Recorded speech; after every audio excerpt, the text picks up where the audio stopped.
Shut up and sit down.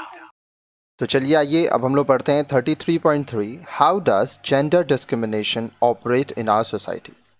किस तरह से हमारे समाज में जेंडर के आधार पर भेदभाव किया जाता है। Seema and Sameer are applicants for a job in an engineering firm. Seema और समीर दोनों ही एक इंजीनियरिंग फर्म कंपनी में जॉब के लिए एप्लीकेशन दिए हैं। Both have pass their engineering examination with distinction. दोनों ने ही अपना इंजीनियरिंग का जो एग्ज़ाम है वो अच्छे नंबरों से वो पास किए हैं। Seema stood first in her university.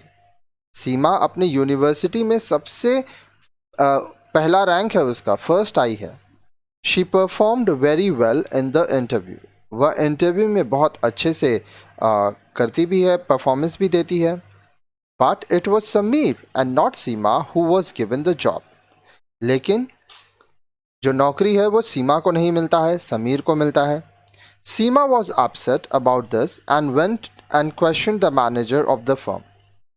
सीमा दुखी हो जाती है इससे और वह मैनेजर के पास जाती है और उससे सवाल करती है।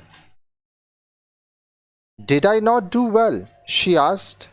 क्या मैंने अच्छा नहीं किया, वो पूछती है। The manager reply was like this, yes you did well, your performance was better than that of Sameer. We preferred him because he is male.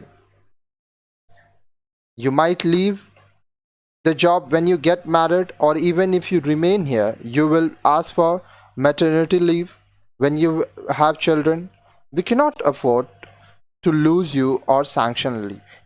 अब देखिए जो मैनेजर है वो रिप्लाई करते हैं, हाँ तुम अच्छा की, तुम्हारा परफॉर्मेंस तो समीर से भी अच्छा था, लेकिन हम लोग समीर को नौकरी दिए क्योंकि वो एक पुरुष है। देखिए ऐसा हो सकता है कि शादी के बाद तुम नौकरी छोड़ दो, और अगर मान लो तुम नौकरी नहीं भी छोड़ती हो तो जब तुम प्रेग्नेंट होगी तो अब तुमको छुट्टी चाहिए होगा क्योंकि तुम्हारा बच्चा होने वाला होगा। तो हम लोग ना तो तुमको लूज़ कर सकेंगे, क्योंकि ना तुमको अगर तुम नौकरी छोड़ते हो तो हमारा नुकसान होगा, साथ ही साथ अगर तुम प्रेग्नेंट होती हो शादी के बाद तो हम लोग छुट्टी देंगे तो भी हमारा नुकसान होगा। तो इसलिए हम लोग समीर को नौकरी पे रख रहे हैं।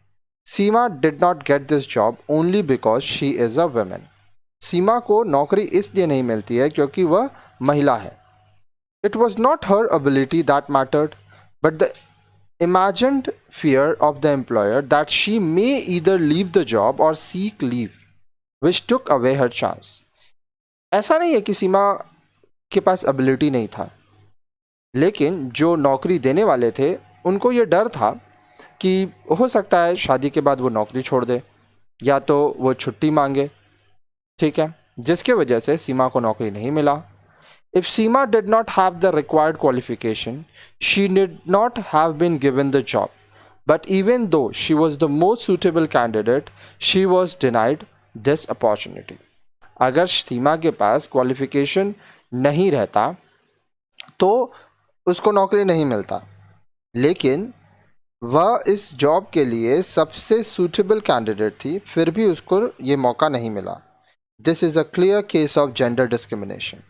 अब यहाँ पे जेंडर के आधार पर भेदभाव के बारे में आप देखें। Gender discrimination was prohibited by the constitution of India white article 15(1) when it declared the state shall not discriminate against any citizen on the ground only of religions, race, caste, sex, place of birth or any of them. अब देखिए हमारे जो संविधान है उसमें gender discrimination के ऊपर भी कानून बनाया गया है, जो कि आर्टिकल 15(1) में बोलता है कि जो भी स्टेट है, ठीक है, वह किसी भी नागरिक को धर्म के आधार पर, जाति के आधार पर, सेक्स पुरुष महिला के आधार पर, जन्म लेने के स्थान के आधार पर, ठीक है, religion, race, caste, sex, place of birth या इनमें से किसी भी एक के आधार पर भेदभाव नहीं कर सकता है। हालांकि वास्तविकता में जेंडर डिस्क्रिमिनेशन आज भी होता है। अब नेक्स्ट वीडियो में आप पढ़ेंगे gender discrimination in different social institutions के बारे में।